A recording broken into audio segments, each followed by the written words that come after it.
चले आइए सिवान शहर स्थित डीएवी कॉलेज मोड़ के निकट महाकाल कंप्यूटर्स में नामांकन प्रक्रिया जारी है। अधिक जानकारी के लिए कॉल करें 70049 नमस्कार, मैं सचिन और आप देख रहे हैं बिहार न्यूज एक्सप्रेस। बिहार विधानसभा में बस कुछ ही समय का शेष रह गया है। जितने भी नेता हैं, भावी प्रत्याशी लगातार चुनावी दौरा कर रहे हैं। इस वक्त बिहार न्यूज एक्सप्रेस की टीम चुनावी चर्चा में आज आपको ऐसे शख्स से मिलवाने जा रही है जो अपने बेबाक बातों के लिए जाने जाते हैं। हम बात कर रहे हैं भाजपा एमएलसी टूना जी पांडे का। आपको बता दें कि नीतीश पे हमला हो या फिर सीवान की राजनीति, बिहार की राजनीति में ये अपने बेबाक बातों के लिए जाने जाते हैं। सबसे पहले मैं इनको ये बता दूं कि ये कोरोना पॉजिटिव हुए थे। तो सबसे पहले सर, आप कोरोना नेगेटिव हो चुके हैं, इसके लिए बहुत बहुत बधाई। जी प्रणाम, बहुत बहुत। हाँ, स्वस्थ हो गए हैं। दो बार जांच हुआ, दोनों बार नेगेटिव आया। बहुत बहुत धन्यवाद। और समर्थकों को क्या कहेंगे? काफी परेशान थे लोग आपके जब पॉजिटिव होने की खबर आई थी। देखिए, इस समर्थक लोगों का ही आशीर्वाद था कि इतना जल्दी हम नेगेटिव हो गए और स्वास्थ्य भी बहुत अच्छा जल्दी सुधार होने लगा है। तो हम अपने प्रशंसकों और अपने समर्थकों को धन्यवाद देंगे कि चलिए उनकी दुआ काम आ गई, डॉक्टर साहब लोगों का दवा काम आ गया। चलिए, लोग चुनावी चर्चा की बात करें तो नीतीश कुमार 2015 में आरजेडी के साथ गठबंधन कर चुनाव लड़े, सरकार बनाए। इस बार गठबंधन भाजपा के साथ है। फिर क्या समीकरण रहेगा? क्योंकि अभी जो माहौल चल रहा है, लोगों की बात माने तो लोग थोड़ा सा नाराज चल रहे हैं नीतीश सरकार से। बदलाव के मूड की बातें भी हो रही है। तो क्या समीकरण रहेगा सिवान की, बिहार की? देखिए, आप थोड़े नाराज नहीं चल रहे हैं, लोग बहुत नाराज चल रहे हैं। तो नीतीश कुमार डूबते हुए नैया हैं। वो तो जिसको जिसको पकड़ेंगे उसको इस बार डुबा देंगे, इसमें कहीं दो राय नहीं है सर। क्योंकि उन्होंने बिहार के जनता के साथ, बिहार के प्रवासी मजदूरों के साथ उन्होंने जो अन्याय किया, जो प्रवासी मजदूर रो रो करके आ रहे थे या जिनको एकदम कैदी की तरह ठूस ठूस करके लोग बंद करके लोग उनके साथ अभद्र व्यवहार कर रहे थे लोग, और 500 रुपया देने से उनका पेट थोड़ी भर जाएगा। उनको जिस तरह जलाना सहना पड़ रहा था, वो सब मजदूर भूले नहीं हैं। दूसरी बात, शिक्षक लोग हैं, नियोजित शिक्षक लोग अपना अपमान नहीं भूले हुए हैं। अनुकंपा पर नौकरी करने वाले लोग को, अनुकंपा पर किसी को नौकरी नहीं दे पाए हैं, सांख्यिकी वालों को दे नहीं पाए हैं, तो एक किसी को नहीं कोच कर पाए हैं। तो बिहार की जनता तो कल कारखाने की स्थिति आप देख ही रहे हैं बिहार की क्या है। तो बिहार की जनता तो इनको खोज रही थी। इनको तो अपने आप में इस बार समझ में आ जाएगा कि क्या कैसे बिहार की जनता को जिस तरह अपमानित किए हैं, जनता इनको जवाब दे देगी इस बार। विकास की बातें करते हैं नीतीश कुमार, लेकिन महाराजगंज में एक सड़क है जिसका नीतीश कुमार ने शिलान्यास किया है, उनके विधायक हेमनारायण शाह ने किया है और उनके भाजपा के सांसद जनार्दन सिंह ग्रेवाल ने किया। साथ ही वहाँ के स्थानीय भावी प्रत्याशी उन्होंने भी शिलान्यास कर दिया। एक ही सड़क का 3 शिलान्यास हुआ है, जर्जर भी है। हमने उस पर खबर भी चलाई है बिहार न्यूज एक्सप्रेस पर कि नेताजी का ये ड्रामा। तो क्या कहेंगे, विकास क्या जमीनी स्तर पर दिख रहा है? देखिए, विकास पुरुष तो नीतीश जी को जो कहता है सो हमको नहीं लगता है किसी एंगल से वो विकास पुरुष हैं, वो विनाश पुरुष है। बिहार का जितना कल कारखाना था सारा उसने बंद कर दिया उन्होंने। बिहार की जितनी हम लोग की जो भी बिजनेस था उन्होंने बंद कर दिया, और बिजनेस करके 2 नंबर धंधा उन्होंने पूरा चालू हो गया। बिहार में हर जगह देखते हैं दारू बिकता है। उन लोगों ने निमंत्रण दे करके उन लोगों ने बाहरी लोगों को बुलाया, हम लोगों को बुलाया, लाइसेंस दिया 2020 तक के लिए, 5 साल के लिए। बीच में उन्होंने हम लोग का शराब वाला जो बंद कर दिया, कोई आदमी उनके यहाँ निमंत्रण देने नहीं गया था, ठीक है ना। लेकिन फिर भी वो लोग बुला करके, कौन आदमी हम लोग उनका क्या बिगाड़े थे नीतीश कुमार को, तो हम लोग के साथ इतना बड़ा अन्याय किए। तो कहे कि आप लोग का क्षतिपूर्ति हम दे देंगे, हम लोग का पैसा वापस नहीं किए, क्षतिपूर्ति वापस नहीं किए। और देश की बिहार की जनता पूरा बिलक रही है। हमारे नेता देख रहे क्या कह रहे लोग, प्रवासी मजदूर को बाहर जाने में मजा आता है, इस तरह की वक्तव्य दिया जा रहा है। रोजगार का कोई व्यवस्था नहीं किया जा रहा बिहार में। तो विकास पुरुष किस बात के हैं? वो तो विनाश पुरुष है, आप जान जाइए, विकास पुरुष नहीं। 15 वर्षों से उनकी सरकार है। इस बार जो भी एनडीए के भावी प्रत्याशी है, दावेदारी करे, वे सभी रोजगार के मुद्दे पे बात कर रहे हैं। तो 15 वर्षों में रोजगार के मुद्दे पे क्यों नहीं बात हुई? नीतीश कुमार सिवान में आकर एक सभा को संबोधित करते हुए उन्होंने कहा था कि सिवान में जितने भी मिले हैं जो बंद हैं उनको खुलवाई जाएगी। आप भी मानते हैं कि कोरोना काल में काफ़ी 44,000 लोग सिवान में आए हैं, ये सरकारी आंकड़ा है, प्रवासी जो बाहर रहते थे। तो अगर मिलें खुल जाती तो शायद उन लोगों को रोज़गार मिल जाता। तो फिर सिवान में जो अभी रोज़गार की बातें हो रही है तो 15 वर्षों में क्यों नहीं हुआ? अभी आप देखिए, नीतीश कुमार अहंकार से परिपूर्ण व्यक्ति हैं। आप जो कह रहे हैं ना, एक कल कारखाना उन्होंने खोला नहीं, आप देख रहे होंगे। अब जहां तक लगा कि आप प्रवासी मजदूर, जो बिहारी मजदूर को कह रहे हैं बाहर से जो आए हुए हैं, देखिए कितने सारे लोग को नौकरी चली गई और सरकार को उसमें कोई घाटा नहीं हुआ। सरकार ने अपने 1 महीना का बिजली बिल माफ किया क्या, सो पहले बताइए आप हमको। हम तब न समझते कोरोना काल, तब समझते कि कोरोना काल है, उसमें सरकार ने अपना सारा बिजली बिल माफ कर दिया 6 महीना, सब मजदूरों का, सब लोगों का, किसी को उसने माफ नहीं किया। सब लोग अपना नौकरी छोड़कर घर पर आ गया, सब लोग घर पर बैठा हुआ है। एक भी मिल हो तो खाली कहते हैं, करते कहां हैं? शिलान्यास पुरुष हैं वो तो। अभी आप शिलान्यास करके वो सिर्फ कहते हैं कि भाई हम एक कारखाना चालू कर देंगे। सिवान की जितनी फैक्ट्रियां सब बंद थी, सूता फैक्ट्री देखिए तोड़ी जा रही है। हम तो एक दिन तबियत अस्वस्थ हो गया, नहीं तो मनसन पर बैठने वाले थे सूता मिल को लेकर के। जो ये सिवान में एक भी कल कारखाना नहीं चालू होगा, पूरे बिहार में नहीं चालू हो पाया। तो वो व्यक्ति के कहने, वो जल नल चालू करेंगे। जल नल में आप देखिए कितना घोटाला हुआ। वो जल जीवन हरियाली चालू करेंगे। वो अभी तो नीतीश कुमार को आपके सामने हम कहते हैं कि आप उनको कहिए नहीं कि जल जीवन हरियाली में जितना उन्होंने पौधा लगाया, उसमें 5 को पौधा वो दिखा दें कि आज पौधा उनका ठीक है। वो झूठों को, क्या इसके पहले जल जीवन हरियाली व्यवस्था नहीं थी हम लोग के पास? क्या जल नल की योजना में जितना रुपया उन्होंने बर्बाद कर दिया, उतने रुपये में कोई कारखाना कितना कारखाना खुल गया रहता मजदूरों को? ये अपने अहंकार में इन्होंने जितना सरकार का टैक्स जो खत्म हुआ है, चोरी से जितने लोग दारू बेच रहा है उन पर क्या कार्रवाई कर रहा है हमको नहीं समझ में आ रहा है। रोज लोग पकड़ा रहा है, रोज दारू 2 नंबर का बिक रहा है। जितना सरकार का राजस्व था, अगर 1 साल का सरकार का राजस्व अगर शराब का बच गया रहता तो बिहार के मजदूर बाहर नौकरी करने नहीं जाते। 5 लाख मजदूर तो बेरोजगार हो गए हमारे दारू व्यवसाय से। और वो अगर बंद नहीं हुआ रहता शराब, तो उसके टैक्स से ये 5 साल में बिहार की एकदम मैंने सौंदर्यीकरण का, बिहार का एकदम कल कारखाना से बिहार परिपूर्ण हो गया रहता। हर जिला में 10 फैक्ट्रियां हो गई रहती शराब के टैक्स से। चलिए, आप जिस तरह से आरोप लगा रहे हैं, उस तरह से राजद के पूर्व सांसद मोहम्मद शाहउद्दीन का एक वक्तव्य याद आता है जब वो जेल से निकल के आए थे और उन्होंने ये कहा था कि नीतीश कुमार परिस्थितियों के मुख्यमंत्री हैं। तो आपके आरोप लगाने से वो बात क्या पूर्णतः सत्य नजर आती है? देखिए, हम आरोप नहीं लगा रहे हैं, हम बिल्कुल सत्य बात कह रहे हैं। आरोप उस पर लगाया जाता है ना कि जो आरोप प्रत्यारोप, वो एकदम सत्य बात कह रहे हैं। और जो पूर्व सांसद शाहउद्दीन साहब ने कहा वो बिल्कुल सत्य बात कहे, गलत कौन बात कहे? ये परिस्थितियों का मुख्यमंत्री तो ही है। इनमें अपनी काबिलियत क्या है? ये सरकार बिहार को कहां पर लाए? अब कहते हैं कि ऐसा रोड बना, ऐसा हुआ। अब ये कहेंगे कि आप राजद सरकार में आपका उम्र 30 बरिस था, हमारे कार्यकाल में आपका उम्र 45 बरिस हो गया। ये कोई विकास हुआ? उम्र तो बढ़ना ही है हमको। जो जेन्युइन काम है सो तो होना ही है। इन्होंने कहां पर बहाली किया, कितना भर्ती किया? ये आंकड़ा दे तो सरकार को, इनको तो आंकड़ा देना चाहिए। पब्लिक में आकर देख रहे हैं इनके मंत्री पीटे जा रहे हैं, इनके विधायक खेदे जा रहे हैं। आप तो खुद देख रहे हैं मीडिया में। मानते हैं परिस्थितियों के मुख्यमंत्री? बिल्कुल बिल्कुल। देखिए, पूर्व सांसद शाहउद्दीन साहब ने जो भी कहा वो सत्य कहा। और सत्य बोलने की ताकत बहुत कम लोगों में होती है। क्योंकि किस लिए कम होती है कि लोगों को डर बना रहता है कि हम चमचागिरी नहीं करेंगे, हम जी हुजूरी नहीं करेंगे तो हमको पोस्ट नहीं मिलेगा, हमको पावर नहीं मिलेगा, हमको मंत्री पद नहीं मिलेगा, हमको अध्यक्ष पद नहीं मिलेगा, हमको पार्टी में अच्छा जगह नहीं मिलेगा। हम उस तरह का नेता है नहीं। शाहउद्दीन साहब उस तरह के नेता नहीं थे। हम लोग जनता के सेवक हैं, हम लोग जनता की आवाज़ उठाते हैं और सत्य बात बोलते हैं। जिसको बुरा लगता है सो लगे, उससे डरने की बात नहीं है। चलिए, आप एक सवाल है कि अब भाजपा में है, एनडीए में है, भाजपा नेता हैं और इस तरह से लगातार मुख्यमंत्री पे सवाल उठा रहे हैं, तो भाजपा के जो उच्च अधिकारी हैं, जो पटना के अधिकारी हैं, वो तो आप पे कार्रवाई कर सकते हैं? देखिए, मुख्यमंत्री और नीतीश कुमार दोनों में बहुत अंतर है। हम डायरेक्ट नीतीश कुमार जी पर आरोप लगा रहे हैं और एनडीए पर आरोप नहीं लगा रहे हैं। बीजेपी में कहाँ आरोप लगा रहे हैं? किसी नेता को हम आरोप लगाए हुए हैं? और बीजेपी हमको थोड़ी कह रही है, कोई कह रहा है कि आप विकास का काम नहीं हो तो नहीं कहेंगे हम। ऐसा बात थोड़ी है। हम जिंदाबाद वाले के जुजरी वाले थोड़ी है। विकास अगर नहीं किए नीतीश कुमार तो नहीं किए हैं। हम ये बात सीना ठोक कर कहेंगे और भाजपा हमको थोड़ी कहती है कि आप ये बात नहीं बोलिए। हम क्यों नहीं बोलेंगे भाई? विकास आप नहीं किए तो विकास नहीं किए हैं आप। बिहार का विनाश के कगार पर ला दिए हैं। हम लोग का दारू व्यवसाय सारा बंद कर दिए, हम लोग का सारा पैसा लूट लिया, आपने दिया नहीं आज तक। बिहार के शिक्षक वाले बदहाली पर आ गए हैं, आंगनबाड़ी के लोग सारे बदहाली पर आ गए हैं। 20 साल में 800 रुपया मात्र बढ़ोतरी हुआ है आंगनबाड़ी लोगों का। आप बताइए ना, आप ही अपने आप जोड़ कर देखिए, चैनल से आप जोड़िए, कितनी महंगाई बढ़ी है। आंगनबाड़ी सेवकाएं एकदम बिलख रही है, उन लोगों को ये हाल है, अनुकंपा वाले को ये हाल है। ये बोल रहे हैं कि 10 लाख लोगों को हम नौकरी देंगे। कहाँ नौकरी दी है किसी आदमी को बताइए? इसके पहले तो अभी बोले थे कि 10 लाख महीना में हमने 10 लाख प्रवासी मजदूरों को नौकरी दे दिया। लिस्ट जब मांगे तो लिस्ट इनको मिल नहीं पा रहा। पहला काम ये कह रहे हैं कि जिसके घर में हत्या होगी दलित के समाज के घर में, उसको हम नौकरी देंगे। अब प्रत्यक्ष रूप से अपराध का बढ़ावा दे रहे हैं। अगर यही बात कोई दूसरा कोई कहा रहता ना तो उस पर अभी FIR हो गया रहता, कोर्ट को उस पर संज्ञान ले लिया रहता और वो मेरा जेल में रहता। लेकिन नीतीश कुमार ऐसे अहंकारी पुरुष, इन्होंने कहा कि क्या नाम है, किसी दलित के घर में अगर हत्या होगी तो उसको हम नौकरी देंगे। आप बताइए, ये तो अप्रत्यक्ष अपराध का बढ़ावा देना है ना। जो ये कभी पेपर में निकला हुआ था, बिहार शरीफ में एक दलित युवक अपने भाई की हत्या कर दिया नौकरी के लालच में।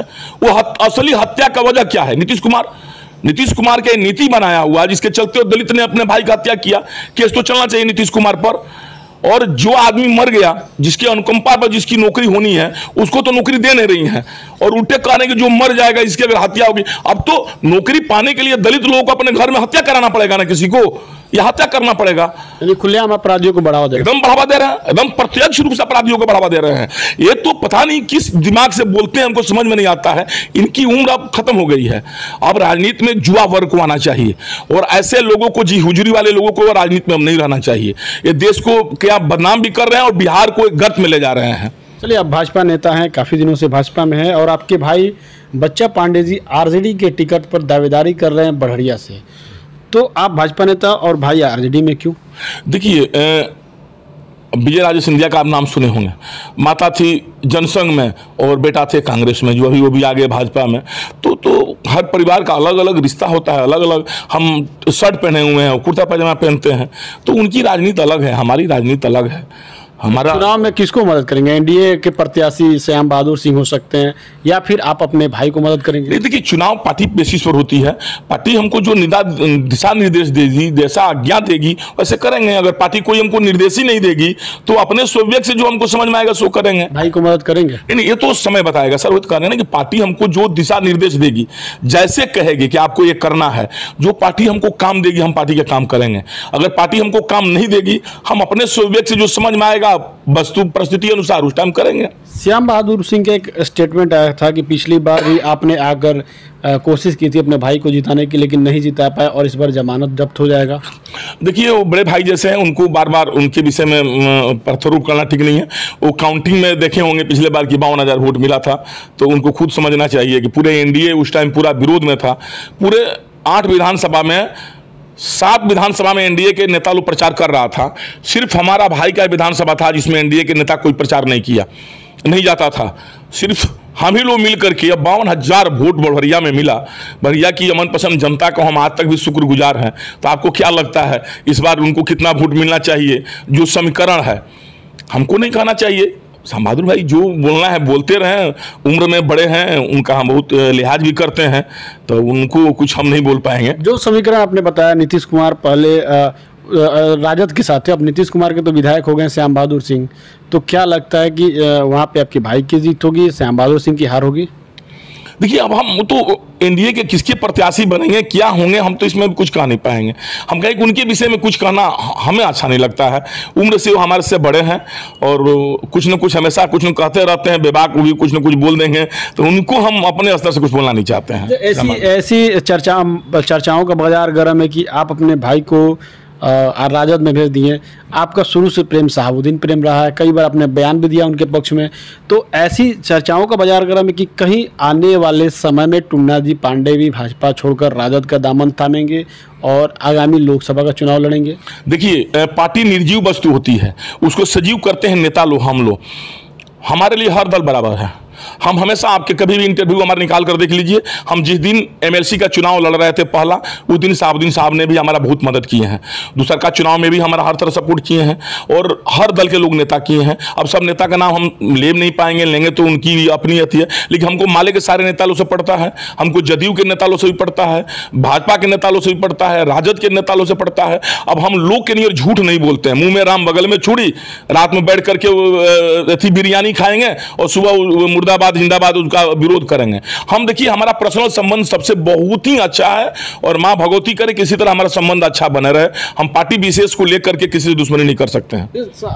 आप ये पूरा जग जाहिर है, सिवान की जनता भी जानते हैं कि शहाबुद्दीन, पूर्व सांसद मोहम्मद शहाबुद्दीन के साथ आपके व्यक्तिगत संबंध अच्छे हैं, लेकिन भाजपा चुनाव में शहाबुद्दीन के नाम को ही बुनाती है। तो आप शहाबुद्दीन के नाम का यूज करेंगे या फिर उनके संबंध की बातें करेंगे? देखिए, सबसे बड़ी ताज्जुब की बात होती है ना कि लोग खिस्सा कहते हैं देहाती में कि तो मैंने तोहरो बिना मोनो थी अब तार नाम लेला बिना रहलो न जाओ। मैंने कहेंगे मतलब है कि देखिए भाजपा नहीं लेती है। भाजपा के जो यहाँ के जो कुछ नेता हैं जो कुछ काम तो करते नहीं हैं, उनको कोई विकास से मतलब है नहीं, उनको एक ही मुद्दा है साहबुद्दीन साहब। बात स्पष्ट है, जब चुनाव आता है उनके विषय में उन पर आरोप प्रत्यारोप लगा करके उनके नाम पर राजनीति करते रहना, मैंने उनकी रोजी रोटी है साहबुद्दीन साहब। ये निश्चित लिखा है यहाँ के जो 2 4 5 नेता ऐसे हैं जिनकी रोजी रोटी है साहबुद्दीन साहब, उन्हीं के चलते उनकी राजनीतिक रोटी चलती है। अरे वो साहबुद्दीन साहब को बार बार क्यों नाम लेता है लोग? साहबुद्दीन साहब जितना विकास किए, साहबुद्दीन साहब से ज्यादा विकास करके लोग दिखा देता। आप देखिए आज भी सिवान में आप जाइए, राजेंद्र स्टेडियम चाहे मिनी स्टेडियम चाहे जो आप स्टेडियम दिखाई देता है सब साहबुद्दीन साहब का ही तो देन है। तो जो आदमी इतना काम किए हैं तो आप उनको नहीं कह सकते हैं क्या? उनको कहने में आपके किस बात का डर है भाई? आपसे होता नहीं है। जो अगर साहबुद्दीन साहब आज रहते तो थोड़ी मिल की स्थिति ये रहती, बिल्कुल नहीं रहती। और सूता फैक्ट्री नहीं टूटता, ये आप जान जाइए। एक सवाल है कि बिहार न्यूज एक्सप्रेस ने जितने भी भावी प्रत्याशी हैं भाजपा के सभी लोगों से ये इंटरव्यू में एक सवाल पूछा था कि हर बार चुनाव में शहाबुद्दीन का नाम लिया जाता है, क्या इस बार विकास के मुद्दे पे बात होगी? तो जिसमें मनोज सिंह, अनुराधा गुप्ता, राहुल तो ऐसे कई नाम हैं बड़े चेहरे भाजपा के जिन्होंने कहा था कि नहीं विकास के मुद्दे पे बात होनी चाहिए।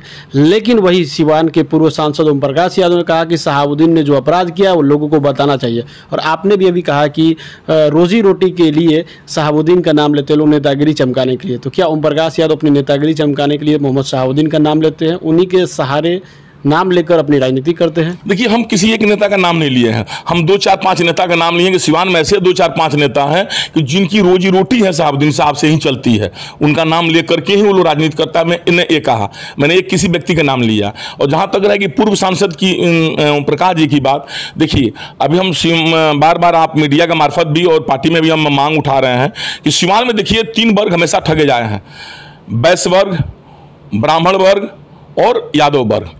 और तीनों वर्ग को हमेशा भाजपा के लोगों ने ठगा है। हम भाजपा के लोगों से आग्रह करेंगे, निवेदन करेंगे अपने पार्टी में कि सिवान में इन 3 वर्ग को टिकट जरूर दिया जाए। माननीय ओम प्रकाश जी का टिकट जरूर मिलना चाहिए, उनको कहीं ना कहीं एडजस्टमेंट होना चाहिए, इसलिए कि वो उनका एमपी का टिकट काट करके हमारे गठबंधन के साथी को दिया गया, तो इसलिए उनका फर्ज बनता है उनको देने के लिए। ओम प्रकाश जी कुछ बोले न बोले, लेकिन उनके जो भी संप्रदाय के लोग हैं वो अंदर अंदर नाखुश हैं हमारे एनडीए से।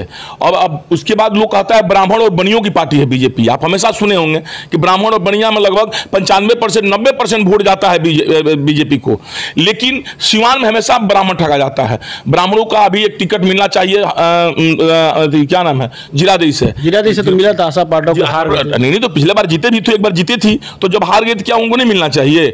वहां ब्राह्मण का सीट है, उनको आशा पाठक जी को मिलना चाहिए, क्योंकि जिस तरह से अभी दावेदार हैं, अभी तो जीरादेई विधानसभा। नहीं देखिए हम विधायक का दावेदार नहीं है सर, हम विधायक लड़ने की इच्छुक भी नहीं है, लेकिन अब समाज के लिए पार्टी में आप हैं तो समाज के लिए तो आपको जिंदा रहना पड़ेगा, जनता की आवाज तो आपको उठाना पड़ेगा।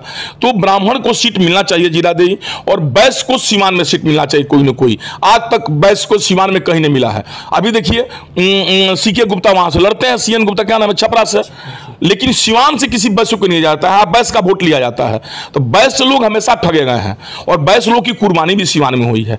आप ध्यान दिए होंगे, श्रीकांत भारतीय जी हुए या चाहे उकारमल सरैया सर के हुए या चाहे चंदा बाबू का घर हुआ, मैंने सारे लोग को देखिए वैश्य लोग सिवान में ठगे गए हैं और उन लोग कुर्बानी भी दिया है। तो सिवान के वैश्य लोगों को कहीं ना कहीं, वैश्य में सारे समाज के लोग आते हैं, हम किसी जात के नाम नहीं ले रहे हैं, लेकिन बीजेपी को किसी न किसी वैश्य को टिकट जरूर देना चाहिए, और किसी ने ब्राह्मण को देना चाहिए और किसी एक यादव को देना चाहिए। बाकी 5 सीट में एक रिजर्व सीट है, 4 सीट पर की लड़ाई अपना जिसको लड़ाना है। आपने बताया कि ओंकारमल सरैया, श्रीकांत भारतीय और चंदा बाबू के 3 लड़के शहीद हुए, लेकिन आप देखा जाए तो जब चुनाव आता है तभी बीजेपी उन लोगों के द्वार जाती है, चुनावी मंच से उन लोगों को बार बार शहाबुद्दीन के खिलाफ बुलवाया जाता है, लेकिन आज तक उनके घर वालों को प्रतिनिधित्व करने का मौका नहीं दिया, जो ज़्यादा पीड़ित है। चंदा बाबू ने तो 3 बेटों को गंवा दिया। जो मैं कहना चाह रहा था वो आप ही कह दिया। देखिए उनके दर्द का, उनको एक बार दर्द हुआ, भगवान न करे वैसा दर्द किसी मनुष्य को हो, जैसे भी हुआ उस टाइम हम भी नहीं थे, ना हमको पता है, ना हम कोर्ट है ना कचहरी है, लेकिन उस घाव को, दर्द को कुछ ऐसे निस्वार्थी स्वार्थी नेता कहिए जो बार बार कुरेदते हैं और कुरेद कर उस जख्म को हरा करते हैं और हरा करके अपनी राजनीति सेकते हैं। वो एक बार किसी नेता का नाम बताइए कि जो बेस्ट समाज के लिए कभी टिकट का मांग किया हो, हमको छोड़ करके, हमने 2015 में भी मांग किया, चंदा बाबू के लिए भी, श्रीकांत भारतीय के लिए भी, और सरैया सर के लिए, ओंकार सरैया मतलब घर परिवार के लिए भी, चाहे सब समाज के लिए हमने कहा कि बेस्ट समाज को टिकट मिलना चाहिए 2015। अभी 2019 में एमपी के चुनाव में हमने कहा कि चंदा बाबू को टिकट मिलना चाहिए, हमने आवाज उठाया। अभी भी देखिए निसंकोच, हमको पता है कि हमारे शीर्ष नेता हमसे नाराज होंगे, स्थानीय जो हवाई नेता लोग आते हैं चले जाते हैं, वो हम पर एको अब अस्त्र छोड़ेंगे नहीं, लेकिन हमको उससे कोई परवाह नहीं है। देखिए हम सीवान के बेस्ट समाज के लिए एकदम खड़े हैं, तत्पर हैं, और उस परिवार के लिए खड़े हैं कि उन लोगों को टिकट मिलना चाहिए। अगर हमारे जैसे सारे नेता अगर आज तैयार हो जाए तो चंदा बाबू को कल टिकट मिल जाएगा, कल उनको कुछ तो दर्द कम होगा, कुछ तो उनको सहानुभूति मिलेगी। सिर्फ उनके नाम पर हम राजनीति करते हैं, तो सीवान के नेता लोगों को सोचना चाहिए। इस बार भी व्यासदेव प्रसाद दावेदारी करते, क्या कहेंगे उनके बारे में? देखिए अब वो बुजुर्ग हो गए हैं, अब उनको दावेदारी छोड़ देनी चाहिए। अब उनका उम्र हो गया है, वो 3 बार शायद में विधायक रह भी चुके हैं। राजतंत्र है नहीं, हम स्पष्ट बोलने वाले आदमी हैं, लोकनीय झूठ साझ बोलेंगे नहीं कि नहीं है, ये है, वो है, दुनिया देखान। अब उनको राजनीति करने की उम्र थोड़ी रही है, अपने बेटा को राजनीति में लाएं, अलग बात है। अगर उनका बेटी पार्टी में आए, निसंकोच सेवा करें, पार्टी उनके बेटा को टिकट देना चाहे उनके बेटा को टिकट दें, या कोई उनके परिवार के और सदस्य को देना चाहें, या पार्टी में और बहुत करता है। अब देखिए राहुल तिवारी जी हैं, पार्टी के कितने वफादार और कितने पुराने, और उनके मैंने सिवान में जनसंघ की स्थापना, चाहे सिवान में बीजेपी का स्थापना कहिए तो उनके बाबा द्वारा ही किया गया, श्री जनार्दन तिवारी द्वारा, और उनको हमेशा उपेक्षित रखा जाता है पार्टी में। अब उनको कोई अच्छा जगह नहीं दिया जाता है। आप ये मानते हैं कि भाजपा जो पुराने कार्यकर्ता हैं, जो जमीनी स्तर के नेता है, उनको उपेक्षित हमेशा से करती है? नहीं, भाजपा नहीं करती है। भाजपा में जो 2-4 नेता हैं, देखिए पूरी पार्टी को बदनाम करना उचित नहीं होगा। भाजपा बहुत बड़ी पार्टी है और इसमें बहुत अच्छे अच्छे लोग हैं। लोग नहीं रहते तो 2 सांसद से पार्टी इतनी बड़ी बन गई है। इसमें जो स्वार्थी नेता सीवान के हैं 2-4, वो नहीं चाहते हैं कि ये लोग आगे आए, क्योंकि वो आगे आ जाएंगे तो उनकी रोटी खत्म हो जाएगी। कौन नेता है जानना चाहिए? नहीं, ये तो जनता समझ रही है सर, हमारे आवाज से और हमारे बातों से जनता समझ चुकी है। नाम रखने की कोई जरूरत नहीं है उन लोगों की, उन लोगों के नाम रख करके उनकी गरिमा बढ़ाने की क्या जरूरत है। भाई बच्चा पांडे के लिए क्या कहेंगे जो राजद से चुनाव लड़ रहे हैं बड़हरिया से? देखिए हर भाई चाहता है हर भाई का भाई आगे बढ़े, हम उसमें का भाई हैं। हम चाहेंगे हमारा भाई चुनाव लड़ रहे हैं, चुनाव लड़ें और जीतें, ज़्यादा वोट से जीतें, जीत करके जाएं, मंत्री बने, तो हम चाहेंगे ना हमारा भाई जीते। हम क्यों नहीं चाहेंगे भाई? हर भाई चाहता है कि हर किसी का परिवार आगे बढ़े, हम भी चाहते हैं हमारा भाई आगे बढ़े। और दूसरे नेता से पूछिएगा तो जस्ट इसका उल्टा जवाब देगा, दिखाने के जस्ट तो हम वो दिखाने वाले काम नहीं ना। हमारा भाई है तो हमारा भाई है, भाई लड़ रहा तो हमारी शुभकामना हमारे भाई के साथ है कि चुनाव जीते।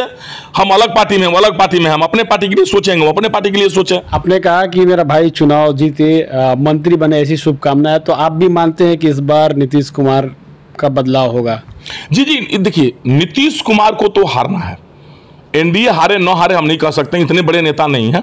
सिवान से नीतीश कुमार का पत्ता साफ होगा, ये हमारा श्योर गारंटी के साथ ही आप जान जाइए। अगर नीतीश कुमार अपना परिवर्तन, नेतृत्व चेंज नहीं किए तब अब युवा मुख्यमंत्री को आना चाहिए, चाहे किसी दल का हो, किसी पार्टी का हो। युवा जोश आएगा, युवा खरोश आएगा, सिवान में का पूरा बिहार में रोजगार मिलेगा और काम करने की उनको जरूर रहेगी। ये जो बूढ़े शेर हो गए हैं ना, इन लोगों को सिर्फ बदला लेने से फुर्सत नहीं है। कभी अनंत सिंह को फंसा देंगे, कभी आपको, कभी उनको, कभी उनको, कभी उनको, बस इनके यही काम है, आप जान जाइए। और जातीय बीज बोने में ये बहुत माहिर लोग हैं, इसीलिए अब इन लोगों की थी नहीं रही। सिवान में भी जदयू के बहुत युवा नेता लोग हैं, उन लोग को आगे आना चाहिए, पार्टी उन लोग को आगे करें। तेजस्वी ने 10 लाख नौकरियां देने का वादा किया, क्या कहेंगे? हमें विश्वास है उनके ऊपर, वो दे सकते हैं। देखिए युवा वर्ग जो जोश में, देखिए होता क्या है कि जो जोश आवेश में आकर के, अभी तेजस्वी जी जो है काम करने के उनमें जुनून है। अब देखिए हम तो हैं एनडीए का, अब उनका हम बड़ाई शिकायत हमको नहीं करना चाहिए, लेकिन जो युवा वर्ग के लोग हैं, चाहे वो हमारे दल में भी हो चाहे किसी के दल में हो, तो अभी वो साफ सुथरे हैं, वो जोश खरोश वाले हैं, और जो कहेंगे लोग करेंगे, हमको विश्वास है। बिहार भाजपा के चुनाव पर भारी आपके महाराष्ट्र के पूर्व मुख्यमंत्री देवेंद्र फडणवीस हैं, उनका एक बयान आया है कि 10 लाख नौकरियां देने के जो वादे किए हैं, वे 10 लाख युवकों को हथियार उपलब्ध कराएंगे ताकि डकैती वे लोग कर सके, बलात्कार कर सके, अपहरण कर सके, लूट कर सके, इस तरह का रोजगार वो देंगे। ऐसा फडणवीस ने कहा है तेजस्वी के बारे में, क्या हो सकता है? उनको टेलीफोन से बात हुआ और तेजस्वी जी से, ये तो हम नहीं कह सकते हैं ना। आप इस तरह का आरोप लगा देना, क्या बिहार में भी अपराध हो रहा है कि नहीं हो रहा? अपराध बिहार में चरम सीमा पर है। अभी देखिए आए दिन सिवान में डेली मर्डर हो रहा महाराज, अभी मुखिया जी का मर्डर हो गया, सुनील भाई का, अभी वो जो कि कल दुर्गा जी का मर्डर हो गया। सीमान में अपराध दुनिया बढ़ते जा रहा, बिहार में बढ़ते जा रहा। और हमारे शीर्ष नेता लोग क्या बोलते हैं, उतने बड़े नेता नहीं है कि उन लोगों की बातों का हम जवाब दें। अगर हम जवाब देंगे तो उन लोगों को बुरा लगेगा। हम जिस स्तर पर हैं उसी स्तर पर बात करेंगे तो हमको अच्छा लगेगा सर। नीतीश कुमार हमेशा 15 साल जो राजद की सरकार रही, जंगल राज कहते हैं, तो आप आंकड़ा में क्या मानते हैं कि उस 15 साल में क्राइम ज़्यादा था या इस 15 साल जो नीतीश कुमार के इसमें क्राइम ज़्यादा था? देखिए ये तो सरकारी आंकड़ा बता देगा। अभी देखिए उस टाइम हम बहुत छोटे भी थे, हम लोग राजनीति में थे भी नहीं। अभी ग्राफ बढ़ा है अपराध का, ये तो सरकारी आंकड़ा आपको बता देगा सर। ये तो हमें बोलने की जरूरत नहीं है। नीतीश कुमार कह रहे हैं कि नहीं बढ़ी है, देखिए ये सरकारी आंकड़ा बता देगा सर। बेरोजगारी बढ़ी है, अपराध बढ़ा है, मतलब हर तरह से बिहार का विनाश हुआ है। आप जानिए इस 15 साल में नहीं, स्टार्टिंग के 5 साल में नीतीश जी ने काम किया, जो सत्य बात है उसको आप और हम भी नहीं नकार सकते हैं। हम जो बोल रहे हैं नहीं खाली हम नीतीश जी का कोई दुश्मन है, नीतीश जी ने 5 साल काम किया, ऐसा बात नहीं किया। लेकिन इधर 10 साल में वो वैसे डोलने लगे हैं, वो सिर्फ वो दुश्मनों को बदला साधने में ही उपड़ गए हैं। अपनी स्थिति को समझ नहीं पाते हैं कि हम क्या हैं। हम मुख्यमंत्री हैं, हमारी कुछ गरिमा है, हमको बिहार के लोगों को देखना चाहिए, वो इसमें नहीं रहते हैं। उनको है कि फलाना नेता को हमको डैमेज करना है, उसको डिमोरलाइज करना है, उसके पीछे सीबीआई का नाम है सीआईडी लगा देना है, उसके पीछे पुलिस लगा देना है, उसके घर में ये रखकर पकड़वा देना है। अब ये सब उनके दिमाग में बदले की भावना जो है, खुराफात ज़्यादा आ गया है, विकास नहीं रहा उनके अंदर। सीटों का बंटवारा का जो पेच है वो अभी तक फंसा हुआ है। लोजपा के जो राष्ट्रीय अध्यक्ष चिराग पासवान भी नाराज चल रहे हैं। वो जदयू के 104 जो सीट है उस पे अपने प्रत्याशी उतारने की बातें कर रहे हैं। देखिए अब चिराग पासवान से हमको कोई पर्सनली लगाव तो है नहीं, उपजुआ है, उनका हम हर बात को स्वागत करते हैं। याम जी आप, वो अगर आगे आएंगे भी तो काम करेंगे, नीतीश कुमार से तो बेहतर काम करवे करेंगे। चिराग पासवान जी नीतीश कुमार से बेहतर काम करेंगे और गलत नहीं बोल रहे हैं। चिराग पासवान का तो हिम्मत का हमको दाद देना पड़ेगा कि जो खुल करके नीतीश कुमार का विरोध कर रहे हैं वो यस मैन व्यक्ति नहीं है। इसलिए चिराग पासवान को हम बहुत दिल से धन्यवाद देंगे। अच्छी बात है, चिराग पासवान जी को बीजेपी से कोई टेंशन नहीं है। बीजेपी के साथ चिराग पासवान जी पहले भी थे, आज भी हैं, उनका हमेशा वो वक्तव्य देखिएगा आप। बीजेपी से कोई उनको अंदरूनी दुराव नहीं है, बीजेपी को हमेशा वो चाहते हैं, बीजेपी उनको मान सम्मान हमेशा देती रही है। समझ रही है कि युवा व्यक्ति है वो काम करेंगे, लेकिन नीतीश कुमार के अहंकार के चलते वो दुखी हैं।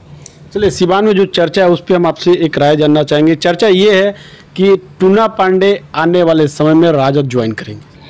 नहीं देखिए अभी ये नहीं कहा जा सकता है, हम एनडीए में हैं और अब क्या ज्वाइन करेंगे देखिए भविष्य कोई नहीं जानता था। हमको तो नहीं पता था कि हमको कोरोना होगा। हम इतने शांत व्यक्ति रहने वाले, साफ सुथरे, इतने अच्छे बचकर रहते थे, लेकिन फिर भी हमको कोरोना हो गया। भविष्य कोई किसी का नहीं जानता है। क्या नाम है, त्रिया चरित्रम पुरुषस्य भागम दैवो न जानस विनशति, आप जान ही रहे हैं। अब भविष्य तो हम बता नहीं सकते हैं, भविष्य क्या किस मोड़ पर किधर ले जाएगा, जो होगा सो अच्छा ही होगा। तो हमारे साथ एमएलसी टूना जी पांडे थे, जो अपने बेबाकी के लिए जाने जाते हैं और बड़ी ही बेबाकी से हमारे सवालों का जवाब भी दिया। सहयोगी जगन्नाथ के साथ सचिन कुमार, बिहार न्यूज एक्सप्रेस, सिवान।